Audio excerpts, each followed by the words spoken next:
नमस्कार, मी श्रीकांत उमरीकर. आपण पाहतात ॲनलायझर. लाईक करा, शेअर करा, सबस्क्राईब करा. एक मुद्दा आम्ही वारंवार उपस्थित करतो आहोत. विधानसभा निवडणुकीपासून हे चालू आहे. महाराष्ट्रात आणि देशाच्या पातळीवरती आहेच, पण आपण प्रामुख्याने महाराष्ट्रापुरतं बोलू. तथाकथित महाविकास आघाडी नावाचं जे कडबोळं नोव्हेंबर 2019ला विधानसभेचे निकाल लागून महिनाभर उलटला नाही तोच, आणि कोणी सरकार बनवायचं, देवेंद्र फडणवीस आणि अजित पवार यांनी बनवलेलं 84 दिवसाचं सरकार कोसळलं.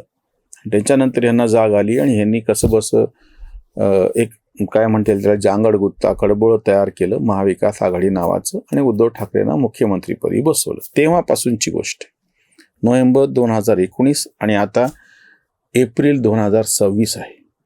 महाविकास आघाडी नावाचं हे जे काही तथाकथित कडबोळं तयार केलेलं आहे, 18 जातीचं कडबोळं कसं आहे, जात व्यवस्था आणि एकमय राष्ट्र नाही, हे सगळं कडबोळं कसं आहे, हा फुलेंनी केलेला आरोप आहे. तो तसाच राजकीय दृष्ट्या ह्या तथाकथित महाविकास आघाडी महाराष्ट्रात आणि इंडिया आघाडी भारतामध्ये, त्यातल्या त्यात लोकसभेच्या काळात तरी ह्यांना एक काही जरा चमकदार यश प्राप्त झाले. 31 खासदार निवडून आणता आले. आणि यश अपयश पचत नाही असं म्हणतात, पण इथं उलट झालं. ह्यांना यशच पचलं नाही. जे काही यश चांगलं मिळालेलं होतं लोकसभा निवडणुकीत तेही टिकवता नाही आलं. पुढच्या विधानसभेमध्ये पांदान वाजलं आणि काही पुन्हा वेगळं बोलायची गरज नाही. नंतरच्या महानगरपालिका, नगरपालिका, जिल्हा परिषदच्या निवडणुकात तर काय झालं सगळं समोर आहे. आता हे सगळं आठवायचं कारण म्हणजे आता ज्या 2 विधानसभेच्या जागांसाठी पोटनिवडणुका महाराष्ट्रात घेतल्या जात आहेत. एकतर त्या बिनविरोध करून टाकल्या असत्या तर सगळा मुद्दा संपला असता, कारण की दोन्ही ठिकाणी उमेदवाराचं निधन झाल्याच्या नंतर विशेषतः बारामतीची जागेची फार मोठ्या प्रमाणात चर्चा होती, कारण की अजितदादांचं निधन झाल्याच्या नंतर ज्या पद्धतीचं वातावरण त्या मतदारसंघात आहे, लोकांच्या मनात आहे, बिनविरोध निवडणूक झाली असती तर हा मुद्दा शिल्लक राहिला नसता. आणि उलट आता त्या निमित्तानं जी चर्चा होईल ती चर्चा झाली नसती. म्हणजे विरोधकांनी पायावरती धोंडा का पाडून घेतला, आम्ही हे जे वारंवार म्हणतो. राहुरीची तशीच कथा आहे. शिवाजीराव कर्डिलेंचा मुलगा अक्षय कर्डिले यांना भाजपने तिकीट दिल्याच्या नंतर त्याच्यासाठीची एक जी सहानुभूती आहे, आणि आत्ताचा जो प्रसंग घडलाय त्याच्यासाठी हा मी व्हिडिओ करतो आहे. शरद पवार गटाने प्राजक्त तनपुरे यांना एबी फॉर्म दिला होता आणि तनपुरेंनी न लढण्याचा निर्णय घेतला. बरं, पुन्हा हे काय सांगतायत, काकांचं खेळी कशी आहे आणि काकाची तिरकी चाल कशी आहे आणि काय गुगली कशी टाकली काकांनी, असं म्हणत असताना दुसरे गोविंद मोकाटे म्हणून जे आहे दीर्घकाळपर्यंत शिवाजीराव कर्डिलेंचे सल्लागार राहिले, त्यांच्या जवळचे राहिलेले, त्यांना पण एबी फॉर्म दिला होता आणि त्यांना आता उभं केलेलं. सगळ्यात पहिली गोष्ट म्हणजे त्या ठिकाणी पवार आणि पवार विरोधी असं जे राजकारण उत्तर नगर जिल्ह्यामध्ये होतं, विखे पाटलांपासून ते त्यांचे चिरंजीव राधाकृष्ण विखे, त्यांचे चिरंजीव सुजय विखे, 3ऱ्या पिढीपर्यंत चालू आहे. तेव्हा पवारांनी काय वक्तव्य केलं होतं, दुसऱ्यांचे नातवंड मांडीवर खेळण्याची आम्हाला हौस नाही म्हणून. आणि मग तुमचे नातवंड काय करते सध्या, रोहित पवार. विखेंच्या नातवंडाच्या बाबतीमध्ये तुम्हाला असं बोलायचं होतं, तर मग तुमच्या नातवंडाचं काय. मग त्यांनी ते ओळखलं आणि ते सरळ भाजपमध्ये निघून गेले. तेव्हा काँग्रेस आणि राष्ट्रवादीची युती होती, तेव्हा तुम्ही डूक धरला विखेंवरती. काँग्रेसच्या अंतर्गत सगळं तुमचं राजकारण चालू असताना, म्हणजे काँग्रेस आघाडीचं सरकार होतं, तुम्ही त्यांच्या विरोधामध्ये डूक धरला बरोबर असून सुद्धा त्यांनी ते ओळखलं आणि ते निघून गेले दुसरीकडं. आता दुसरीकडे निघून गेल्याच्या नंतर त्या उत्तर सगळ्या नगर जिल्ह्यामध्ये त्यांच्या पद्धतीनं राजकारण चालू आहे. अशा वेळी शरद पवारांनी ज्या उमेदवाराला उभं करायचं आणि त्याच उमेदवारांनी भरोशाच्या म्हशीला टोणगा मारल्यासारखं तनपुरे कुटुंब त्यांचं जे काही भांडण हे कायमस्वरूपी तेच चालू आहे. पक्ष कुठलाही असो, कुठल्याही गटामध्ये जाओ, शरद पवार विरोधामध्ये विखे पाटील असोत नाही तर बाकीचे असोत, हे जे सगळं राजकारण चालतं ते संपायलाच तयार नाही. आणि ह्याच्यातून तुम्ही सिद्ध काय करायला लागलात. आताची परिस्थिती अशी आहे की तुम्ही ज्या उमेदवाराला उभं करणार होता आणि तो उमेदवार म्हणतो की मला लढायचं नाही, ह्याच्यातून काय दिसतं. समोरच्या तुमच्याच मतदारांसमोर मी म्हणतो की जे पवारांच्या विरोधातले आहेत ते तर त्याच्यावरती हसतील म्हणा किंवा उपहास करतील म्हणा, ते बाजूला ठेवा. आमच्यासारखे टीकाकारे गेले खड्ड्यात. तुमचे जे समर्थक आहेत ते समर्थक काय म्हणतील की तुम्ही तुमच्यासाठी म्हणून ज्याला एबी फॉर्म दिलेला होता तो प्राजक्त तनपुरे, तो आता उभाच राहायला तयार नाही तुमचा उमेदवार. म्हणजे तो मॅनेज झाला असं तुम्हाला म्हणायचंय का? मग दुसरीकडून जर तुम्हाला एवढं कळत नव्हतं तर तुम्हाला जाणता राजा म्हणायचं कसं? आता दुसरं तर हसायचा प्रसंग प्रत्यक्ष त्या काँग्रेसमधला आहे. आधी काँग्रेसवाल्यांनी जाहीर केलं की या उमेदवाराला आम्ही पाठिंबा देत म्हणून शरद पवारांच्या. शरद पवार उलट म्हणालेत की काँग्रेसने जागा लढवावी किंवा आम्ही उमेदवार देणार नाही त्याला. म्हणजे त्यांना परस्पर काठीनं साप मारायचा होता, पावण्याच्या काठीनं. आपल्या घरचं भांडण त्यांना समोर आणायचं नव्हतं.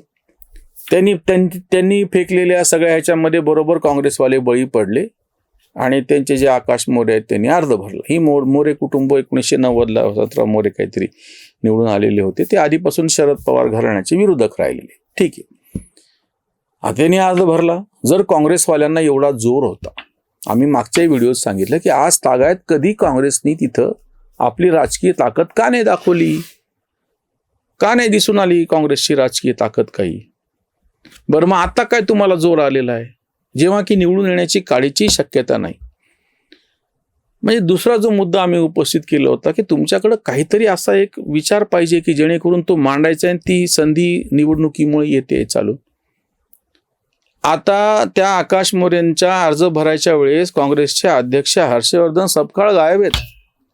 त्यांना आम्ही जे हमजा मजारी म्हणलेलं आहे काँग्रेसमधले, हे हमजा गायब झाले आणि ते अशोक मोरेला एकटं पाडलं.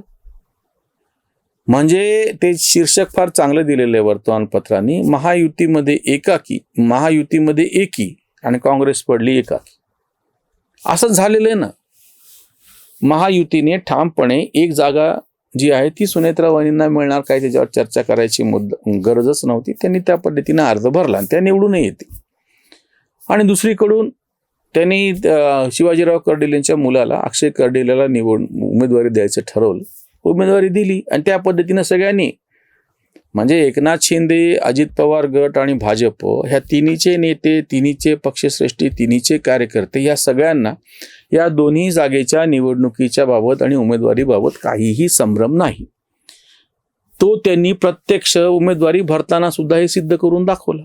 आणि ह्याच्या नेमकं उलट ह्यांची सत्ताधाऱ्यांच्या जशा ज्या पद्धतीनं त्यांनी एकी दाखवलेली आहे त्याच्या विरोधामध्ये ह्यांची वारंवार बेकीच दिसून येते.